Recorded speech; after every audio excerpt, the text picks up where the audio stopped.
Hey, what's up, everybody? Welcome to the Flip the Script podcast. I'm excited today as we're in season 3.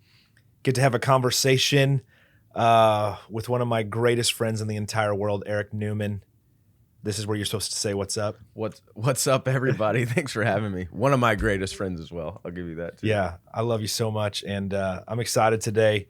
We're going to have a conversation in a little bit about two words I think are really important, the whys and whats of life. And Eric and I talk a lot in general about these things. I think it's going to be helpful for your life. Before we get into that, when there's a guest on the podcast, I always like to have a conversation where we ask some fun questions.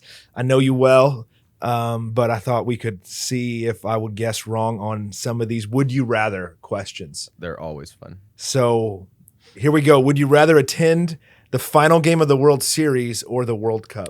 1,000% World Series. Yeah. Have you ever been to the World Series? No. It's on my bucket list. Have you? So I have. I've watched the greatest baseball team ever, the St. Louis Cardinals. Absolutely not. LA Dodgers.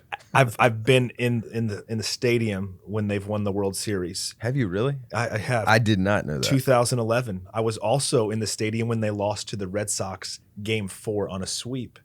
And the emotion's quite different for the victory over the loss. So I don't know if I would go World Cup now since I've done the World Series. No, I would still. I know what the World Cup is. Soccer is not my thing. Never baseball growing up. All day long. Through. Okay, would you rather get a hole-in-one or hit a grand slam? Hole-in-one. Yeah. A lot of people hit grand slams, but I think a hole-in-one's pretty unique. Have you not had a hole-in-one? No, right? still chasing that. Have you? No. Okay, it's good. a dream. It's My now father-in-law it's a got race. his first one this year. Really? 69 years old. Retired and got a hole-in-one. What's the closest you've ever been? Oh, probably, the length of a phone. Close. Mine's probably like 2 feet. I'm stoked on 2 feet. So yeah, one day I'm going to speak it into We should play existence. golf this afternoon. Let's go. Would you rather, this is a good question, I think. Would you rather have an all-star career and never win a championship or ride the bench on a championship team? All-star career. I love to win. Don't get me wrong. Yeah. But I don't like sitting on the bench very much. I'm not very active. Like, let's go do it. But then it would look like failure if I never won, though. See, I think that I'm the same way. And I think it's because if I was on the bench the entire time, I have a hard time maybe feeling like it would have been me winning the championship. Well, you still had the ring, though. You would still have the ring, but you wouldn't have the stories that related to the ring. So I want to be an all-star player. Yeah. In general, in sports and everything. Yeah. That is a good question. It is good because it reveals a lot about yourself. It does. These are great interview I questions. think we need to get more humble. I don't know. So the last one makes me laugh, so I'll ask it. We'll end with this, and we'll get into our conversation in a little bit more seriousness, though maybe this is helping you as you listen. Would you rather pitch a no-hitter or bowl a perfect game? The no. I would pitch the no-hitter. Did you bowl as a kid? I did a little bit, but Okay. I had a ball at one time, and then I had the shoes, Yeah. but I never got into it. You know how people hang their hand over the AC unit before they bowl and stuff? Right. Never got into it that much. But Oh, wow. You never even did that part. no, I should have, though. I feel like I looked the part, Yeah. which I think is part of success. You got to look the part. I agree. But, man, I would definitely go the no. I think how many no-hitters have there ever been? I don't know. I think you're a little bit more of a baseball fan than me. But I think there's more perfect games than there are no-hitters. I agree. We should research that, though, but not right now. I think that we should start a bowling league. I will have to pass. Part of leadership is knowing what to say no to, and I would have to pass. I like the bowl, but I'm getting old, man. My knees are hurting.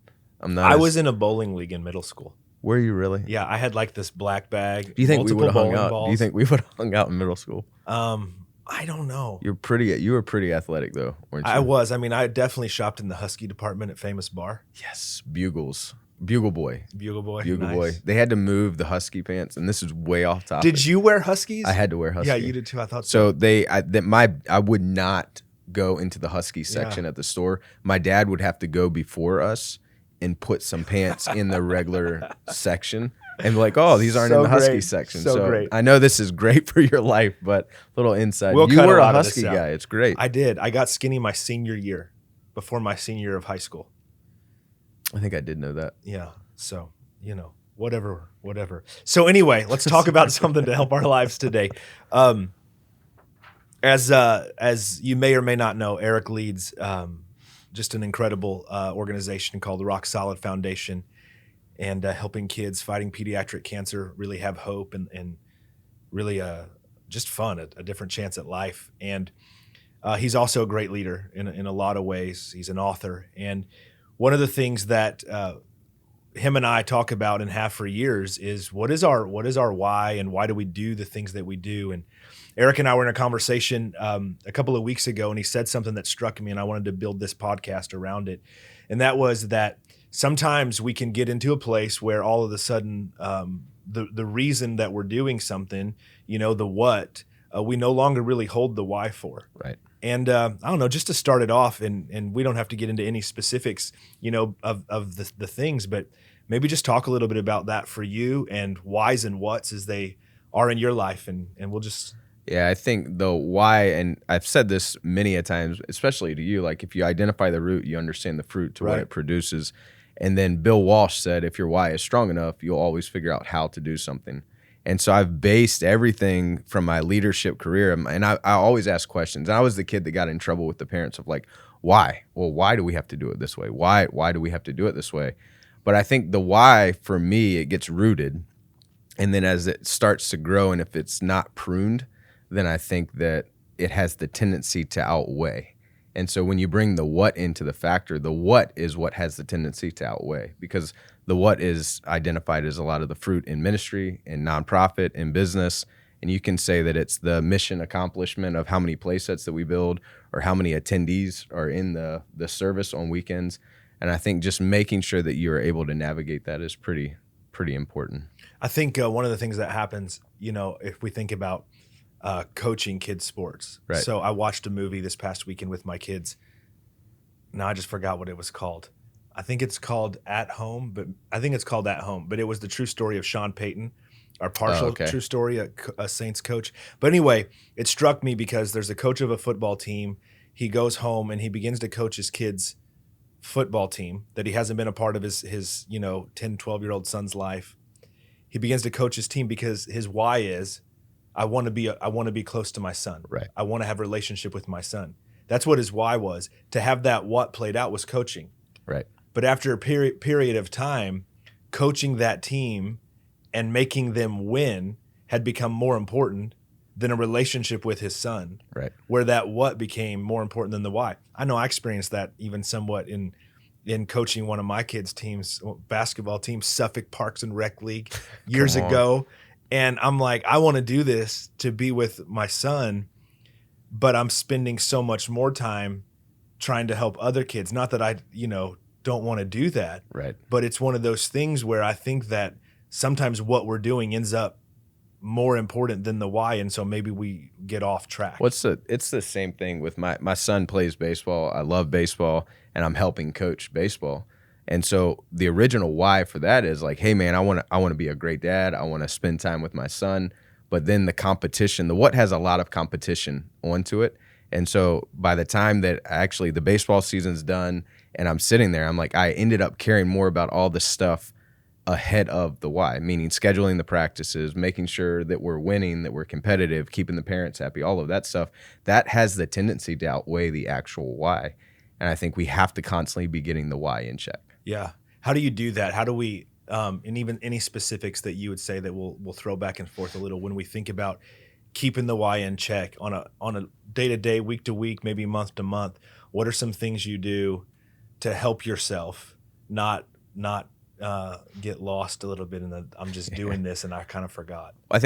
So I'll always go back to journaling, and I'll write down the actual specific why in the center of the paper. Yeah. And then from that, I shoot out like lines of like the what that has to be done with it.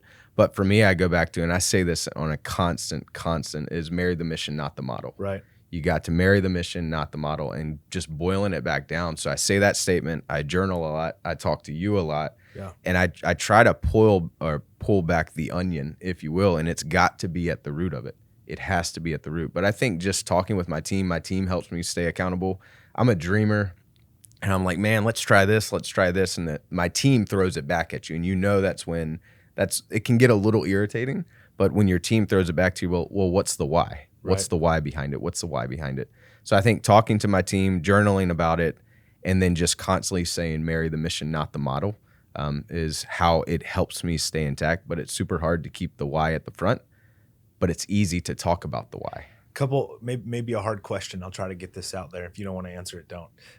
Obviously, it's free. You can do whatever. Right. But is there something that you could share with us that you were doing, or what that you were doing?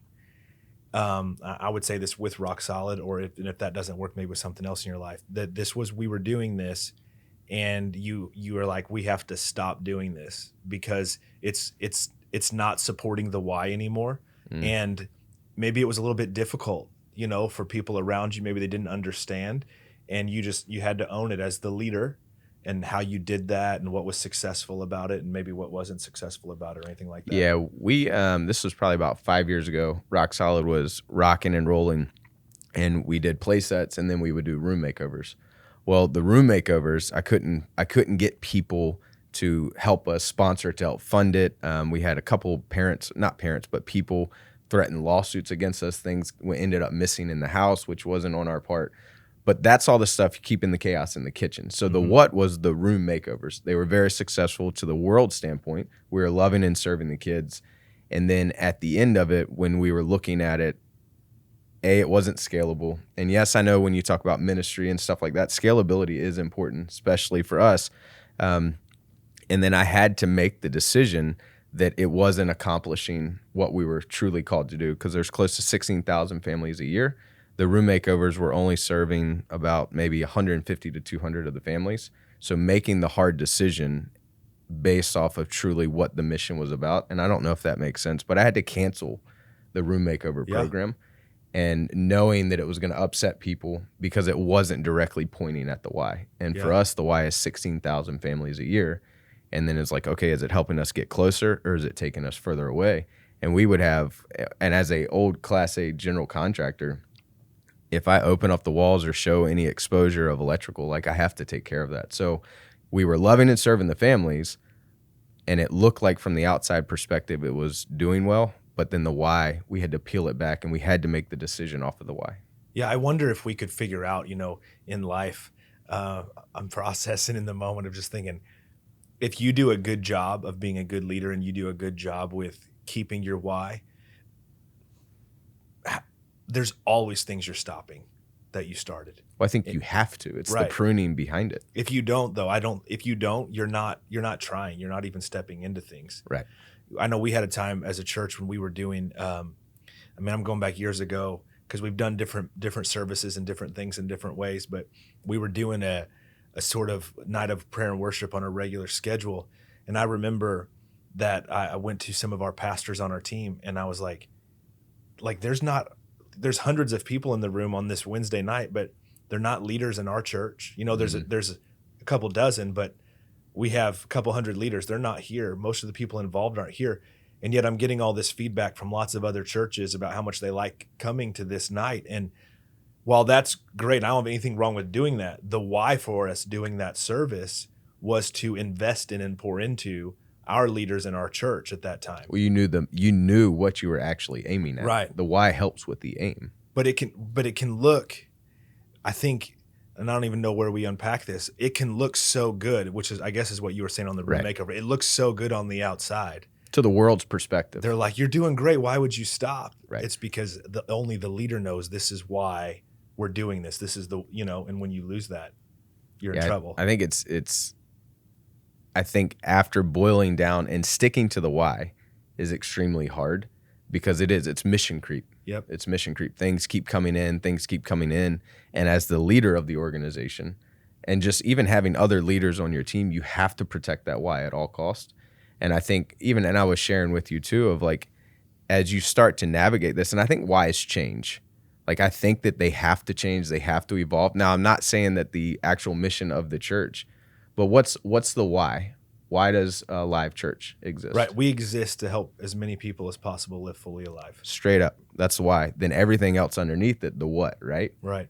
Then you have discipleship, you have leadership academy, you have all of that stuff. And I think that's the stuff that has the tendency, which I'm not saying with Alive, but has the tendency to become more important than allowing people to live or helping people live fully alive. Right. Right. You end up, so one of the things I've been saying to our team a lot lately, and I don't know, I think we're wired so similarly. So I personally don't love working in systems and processes. I love systems and processes. Correct. Want them to exist in our church, want them to exist in every organization. I think they make the organization better. I just personally don't love to be the one who's like developing them, working in them. You don't want me developing Right. your So, processes. but I've had to say to some of our team, like, the system supports us. We aren't working to support the system. And I begin to watch sometimes, and it's part of what I think we just want as humans. Sometimes we just want to know what's the box I need to check so I know I did what I needed to do. And then at the end of the day, we can work in an organization. We're just following the system and the process that maybe me as senior leader, maybe you as senior leader approved and put in place.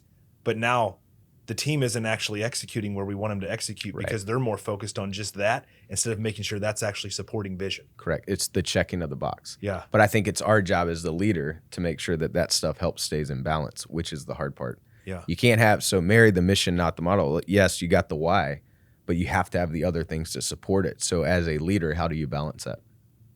How do I balance that? It's a great question. It is. See how it's flat, but it is like, because you're responsible for a vision. Like we all collectively are responsible for helping, and even me, I'm active in a live church. Is like we're all help with delivering the vision. But how do you, as the leader, balance the vision and then managing the process? I think the most important thing that I do through that, and I'll steal a thought I have from Bob Goff in his book Love Does. He says such a good book. He says in that book, which, gosh, that book's probably a decade old, I think, at this point. But he said every year he fires all of his employees. And then in the beginning of the year, he offers them a new job. Now, I don't do that. And just for the guys recording this, it's not going to start a process. That statement alone, like, stresses me out. But you come to this place, and I think as a leader, where you have to look at everything you're going to do the next year and go, is everything we're doing what we actually should to support this why, to support this vision? And I know one of the things that I look at, and I talk about this, I just taught it to our leaders again, is that part when you're easily angered and you're heavily frustrated. So what I'll do is I'll look at different employees, and I'll also look at different departments in our church, and I'll say, where does there seem to be frustration? And then I'll talk to my wife because she helps me process through things. You're so lucky. So am I. And so you're very, very fortunate. And to figure out, okay, is this frustrating because we shouldn't even be trying to do this anymore? And so it's an annual thing for me if we keep this big picture, to keep us from being in that.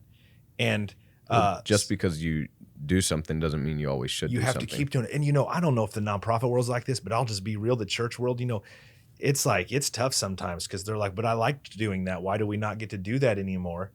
And it's because we don't feel like it's what's best anymore. The hard part too, it's what we think, but then you have to examine, is it producing the fruit to what you need it to accomplish the bigger vision?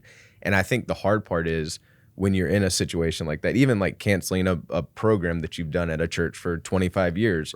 Like, I think the hard part is, as a leader, is that that it's going to make people upset, right? And I think that's why it's so significant to not allow the what to outweigh the why, is because you're going to have all this stuff coming at you to make the decision.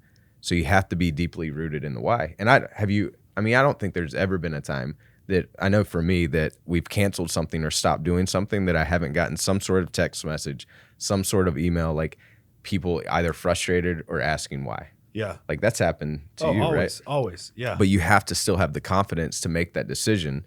And I think the confidence has to be rooted in the why. Yeah. And I think, a friend of mine, he's pastor, author, leads a couple of other organizations.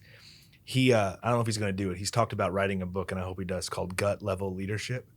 I don't know if he'll name it that, but that's what he wants to be about. And his whole premise was that, as leaders, sometimes we have to be okay just being like, this is just what I feel in my gut we need to do. And I think that that's this part where if you have a good relational buy-in, especially with your direct team, that you can do. I think that's our challenge sometimes as leaders is 99% of the time I feel like I have a good why, that I could be like, hey, here's the 3 reasons. But sometimes I'm like, I just think this is what we're supposed to do. I can just kind of feel it.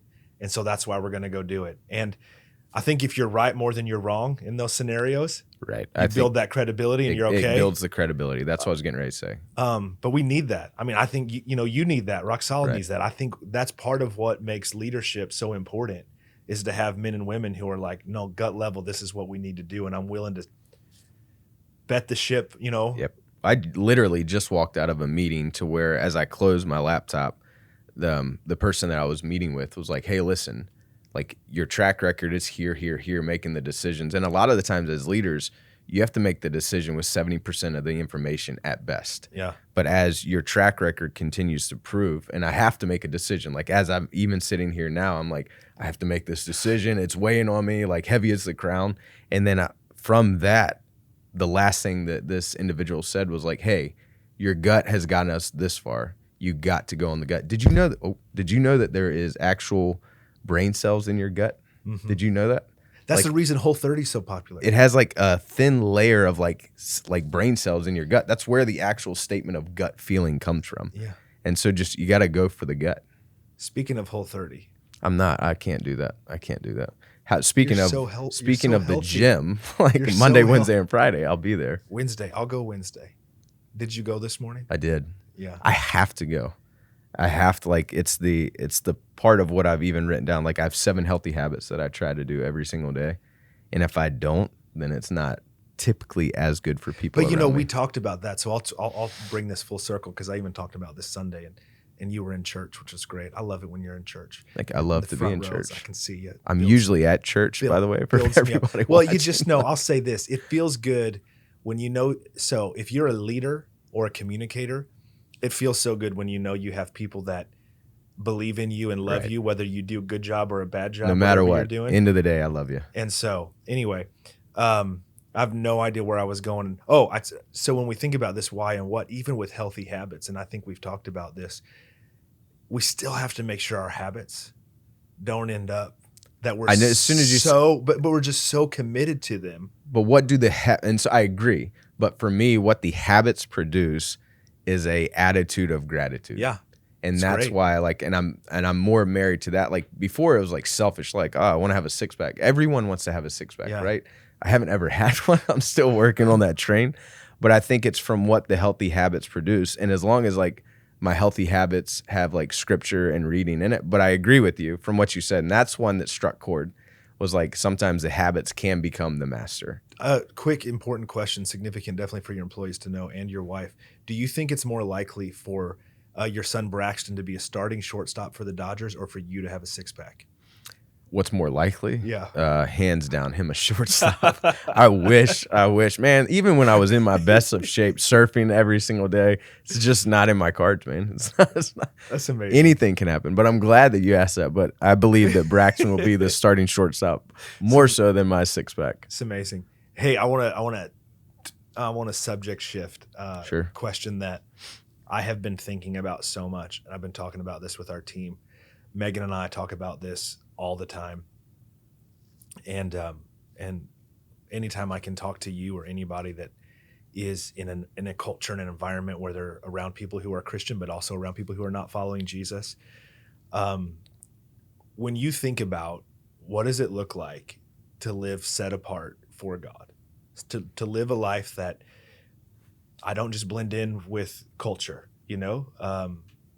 maybe just share a little bit, like, in your world, what are some things you think that looks like? What are some things, as a guy who wants to follow Jesus, be a good husband, be a good dad, be a good leader of an organization, all the things that you do, and your relationship with Jesus is most important. Right. All those things are there. You're in so many different spheres. Just talk to us a little bit. Because I'm around Christians most of the day, right? Because I'm around a team that's all believers, and just that's the nature of my job. That's not the nature of your job, of your life. So I would just love to hear you share a little bit what that's like for you. That's a good one. And I've been asked this so going back to why I started Rock Solid Foundation is the why evolves and changed. My why was a cancer survivor.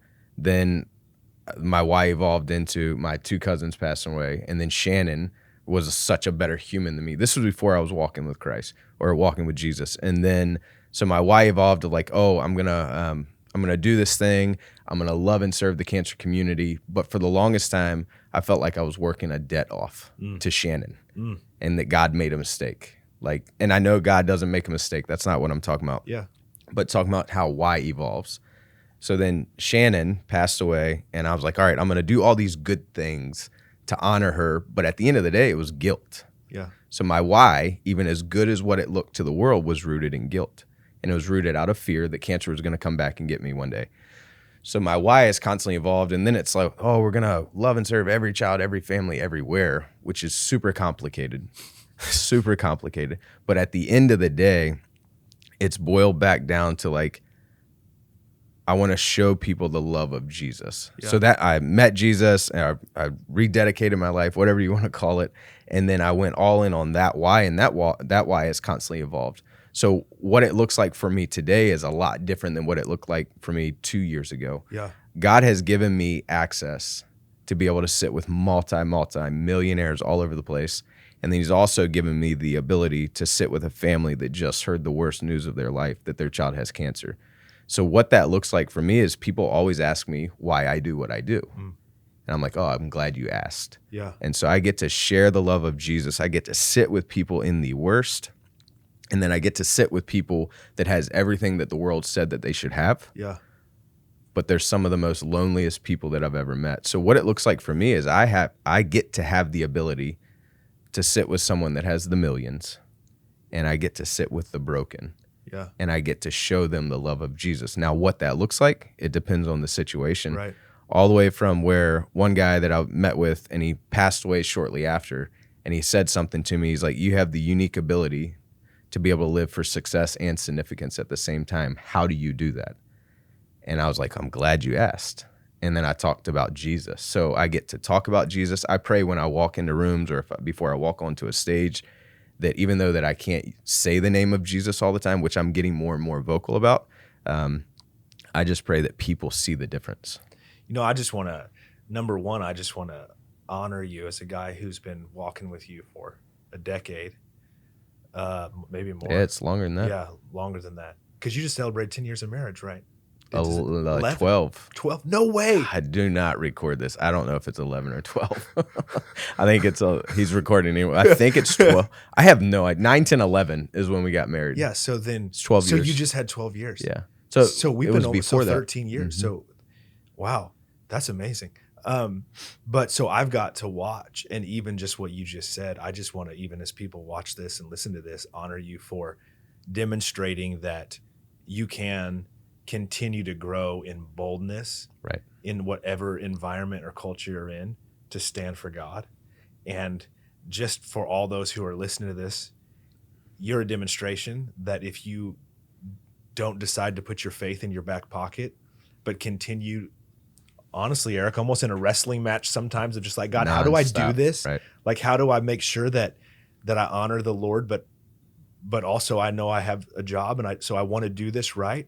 You have done that, and you have gained success over 10 years in the world's eyes, while at the exact same time, you have been more vocal about your faith in Jesus, and you have prayed with people.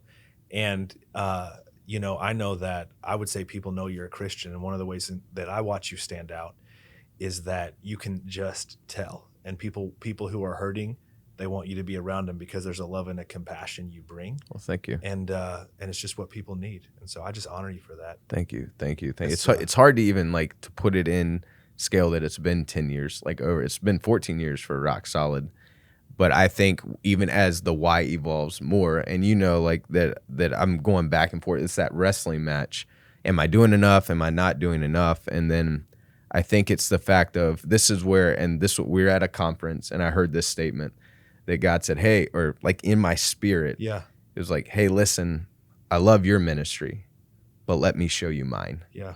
And that realization is because even with that statement, and Michael, like you were with me when I heard that, but I'm always like, oh, what do I do next? What do I do next? And now it's like, God's like, let me show you. Yeah. It doesn't have to, I don't have to actually take tangible steps. God's like, hey, trust me and let me just see. Yeah. And I think that that's the part as I continue to walk down this is I want to show people the love of Jesus. And I have two flip sides of the coin to where I've witnessed families go through cancer, destruction without Jesus. And then I've seen families go through it with Jesus. Yeah.